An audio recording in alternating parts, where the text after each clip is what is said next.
Here we have the new 2026 Lincoln Aviator. Now this one comes in the Premier 2 trim level, Harbor Gray clear coat is the paint, and then we have the Light Space Gray soft touch interior. All-wheel drive model here. The powertrain consists of a 3-liter twin turbocharged V6 engine that's made into a 10-speed automatic transmission. Now as we come around to the front end here, we do get full LED headlamps. We get the LED daytime running lights as well. They don't dance like that. That's just my camera picking them up. But I love the front faces of the Aviators. They just look really classy in my opinion. As we come around to these wheels, these are gonna be 20-inch aluminum wheels. I like that design, how it kind of matches the chrome trim throughout. And we get passive keyless entry on the front doors. Door panel here, we have the power seat controls, power lumbar, memory seat functions, and then we do get one-touch up and down windows on all 4 doors. Power mirror controls, electronic rear window lock, and child locks. And then we have our power folding side mirrors there. Blind spot monitors are in those. Power door lock controls. Here's the release for the door. If for whatever reason you don't have power, you can pull this and it'll manually unlatch the door there. Hood release, hit this twice. Lift gate, and then we have the headlamp controls, brightness for the gauge cluster, power tilt telescoping steering wheel. And then here's the driver's seat itself. I have this covered up so it doesn't get messed up, but that's like a brushed aluminum finish there. It's really nice. Again, this is a pretty classy SUV. But I want to give a huge thanks to Lincoln of Franklin here in Franklin, Tennessee for allowing me to review this Aviator today. I'll leave a link below in the description. If you're looking to find the best price on one of these closer to home, click that second link down below. It takes just a minute to fill out your information, and I'll make sure the local dealers are fighting to get you the best price on this or whatever new vehicle you might be interested in. Now I have the seat up front adjusted for someone of my size, being 6'3" with longer legs, so sitting behind myself, there's a space there, pretty good. Seat back pockets are on both of the front seats. And then over here, we do have the controls for the rear climate if you want to pull that up. And we also have the air quality audio. We can fool with all of that like we would in a Navigator, which is pretty nice. Rear AC vents are integrated there. You do get 2 USB-C charge ports and then a 110-volt 3-prong household plug-in there.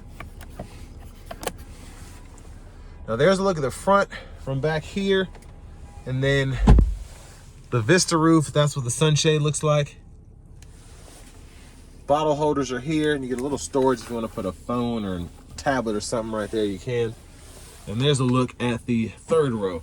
So even though this is back all the way, still quite a bit of space back there. Now I'm 6'3", so I don't really want to try to get back there, but if it was a life or death situation, I could probably get back there. But 2 USB-C ports are on that side, bottle holder there. You also have a bottle holder on that right side as well. It's kind of hard to see back there. I don't want to break my back. LED reading lights throughout, grab handle. You have a hook if you want to hang a shirt or a pair of pants there.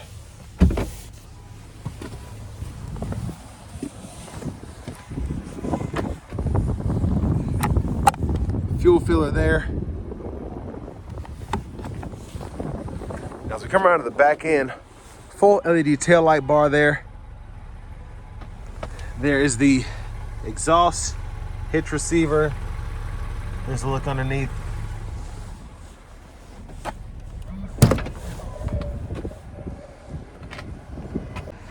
All right, so with the third row folded down, I can show you how to do this. You want to take this up because you'll probably need this. I feel like a lot of people don't even know this exists.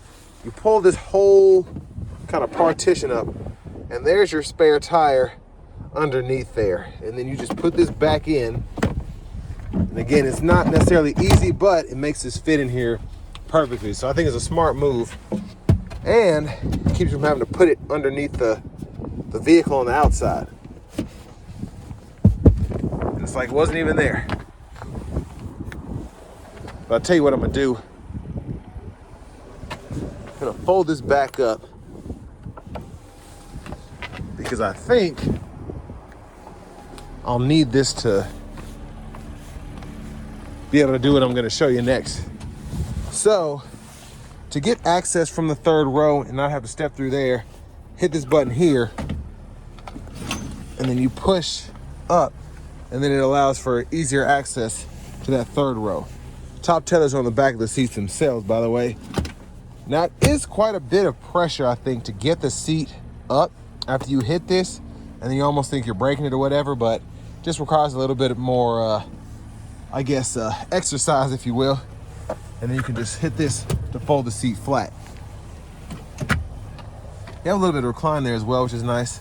Then we have our lower latch anchors for the car seats there. And then it's kind of hard to see because of the tint, but there are the options. And your sticker price is $64, sheesh, $635. I need to get this kind of tint on my car. And then our front passenger seat's gonna have full power with lumbar support as well. You can adjust that there and then hit that and it'll pull up on the screen. I like the trim here. I really like the piano black. Lockable glove compartment. You have a little storage section right here.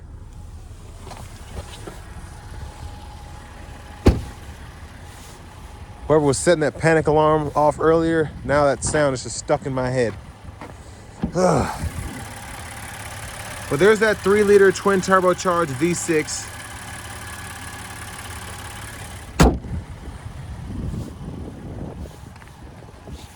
And before we hop in the driver's seat, I'm just gonna show off the blinkers.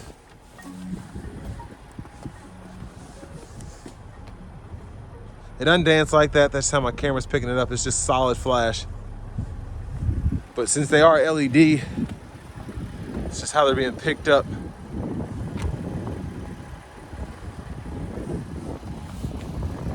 Let's go ahead and hop in here. So nice leather wrap steering wheel here. And I always like how the Aviators, when you close the door, it's a nice stud to it. It's not like a bang, if that makes sense. There's the horn. Now over here, we have the new Google Assistant system here, which includes Google Maps. So you can pull that up. There they go again. And then, you know, you just get a really easy to use system here. It shows you everything, the traffic patterns. It's really much more intuitive than Apple Maps in my opinion, but I'm used to that because I have an iPhone. But if you're used to Google Maps, you're really gonna like that. Now in terms of the audio, you do get AM, FM, XM, Bluetooth. And then if we go to our apps here, we do have wireless CarPlay, Android Auto compatibility here. So that's always nice to have, especially in newer GM products where they're trying to shy away from having that with the Google Assistant systems. But I just think you need to have more of a transition there. You can't just quit things cold turkey like Chevy has. Why did I just say cold turkey? All right, then your lumbar adjustment for the driver or front passenger, you can either go through the menu here or you can hit the buttons on the side, and then that's how you can adjust either one. Get 2 ways there. Now your parental controls, you can go in here, lock the rear audio, rear climate. If you go down to your settings here, system settings, language and units, you can change your language here. And I love having the system in these Fords and Lincolns because you have so many different options in terms of language, not just English, Spanish, and French.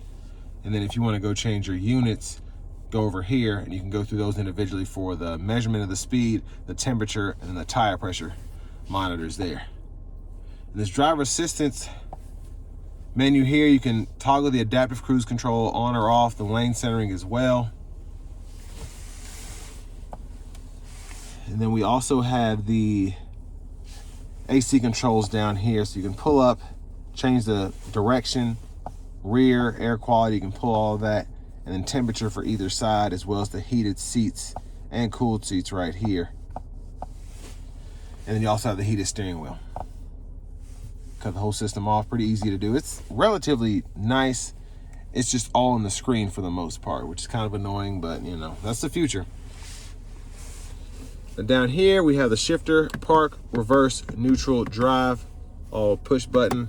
When I hit reverse, there's your backup camera. Guidelines follow you as you turn the steering wheel. You also have that bird's eye view as well. And then your front camera is right there, and you can kind of toggle that with this button here. Hit this, and then this will pull up the parking chimes if you want those off. Hazards are here. Auto stop toggles there. And then we got the traction control. as well as a defroster we can toggle there. Volume knob here, you can click that to turn the audio off. And then we have bottle holders, storage compartment there. And then we have a wireless charging pad with the USB-C, USB-A duo in there. You can stow that. And then our drive modes we can go through here. So we do have normal, eco, and then we have the excite, and then our off-road modes, slippery, and then deep conditions right there. And there's your electronic parking brake. Center console cubby space does have 2 USB-C charge ports and a 12-volt there. Up here, reading lights, sunroof controllers for the shade. For the roof, you can vent or one-touch slide. And while that's sliding, there's a sunglasses holder. So it goes that far back, hit it another time, it'll go pretty much almost behind that second row glass. And then you can shut it one touch as well. But there's a look at the back seat from up here. Garage door transmitter. Vanity mirror. And then back up front here, left side stock, blinkers. And it does have protective film on this, so that's not what it looks like. That's just the protection of the stock there. High beams, and then we have the lane keeping system we can toggle there. Automatic wipers on this side, one time off, auto, low, high. We can adjust that auto frequency here. Rear wiper, intermittent on. Push back for the rear fluid, pull up for the front. And then we do get those paddle shifters behind the steering wheel. If you want to activate that with the manual mode, you can do that. And then we have the volume controls here, up, down, track list, radio station presets. And then we have a shortcut here to kind of go through the side menu for nav. And then we have Bluetooth, audio, and then we can pull up the display settings if you want to fool with that. And then this button here, it kind of goes through that right side. You can go through those different options. And then the adaptive cruise control, once you hit this button, the rest of this will illuminate. So as I press that, you can see we have the set, resume, gap adjust, and cancel there. I guess it's better to show like this. Cancel, gap back, gap up. And then we have the voice recognition button right there. Push button starts here. Finally, here's the key fob with remote start.